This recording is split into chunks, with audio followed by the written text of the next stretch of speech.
Dieu a fait cette promesse, vous me chercherez et vous me trouverez, si vous me cherchez de tout votre cœur. Jérémie 29, 13. Dieu, dont nous sommes par nature des ennemis, veut restaurer en nous son image, veut que nous lui donnions notre cœur sans partage. Voici comment le Saint-Esprit décrit notre condition. Vous étiez morts par vos offenses et par vos péchés. La tête entière est malade et tout le cœur est souffrant. Rien n'est en bon état. Nous sommes retenus par les pièges de Satan et soumis à sa volonté. Éphésiens 2, 1, Ésaïe 1, 5, 6, 2 Timothée 2, 26.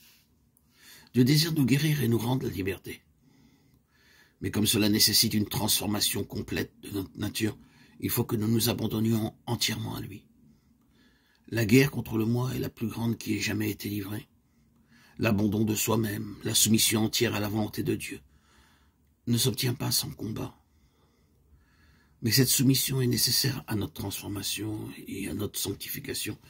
Le gouvernement de Dieu n'est pas fondé comme Satan voudrait le faire à croire sur une soumission aveugle de notre part et une domination arbitraire. Dieu fait appel à notre intelligence, à notre conscience. Venez et plaidons, Ésaïe 1, 18. Telle est l'invitation que le Créateur adresse à tous les êtres. Il ne violente pas la volonté de ses créatures. Il ne peut accepter un hommage qui n'est pas volontaire et qui ne lui est pas donné intelligemment et de bon cœur. Une soumission forcée empêcherait tout vrai développement intellectuel et moral. Elle abaisserait l'homme à l'état d'automate. Tel n'est pas le dessein du Créateur. Il désire que l'homme, couronnement de sa puissance créatrice, atteigne le plus haut degré de développement. Il place devant nous la félicité à laquelle il veut que nous parvenions par sa grâce. Désireux d'accomplir sa volonté en nous, il nous invite à nous donner à lui. À nous de décider si nous voulons être affranchis de l'esclavage du péché et participer à la glorieuse liberté des enfants de Dieu. En nous donnant à Dieu, nous devons nécessairement abandonner tout ce qui pourrait nous tenir éloignés de lui. C'est pourquoi le Sauveur dit « Quiconque d'entre vous ne renonce pas à tout ce qu'il possède ne peut être mon disciple » Luc 14, 33.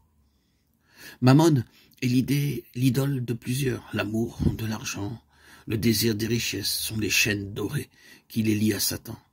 D'autres adorent la gloire et les honneurs mondains. D'autres encore se font une idole d'une vie d'aise, libre de toute responsabilité.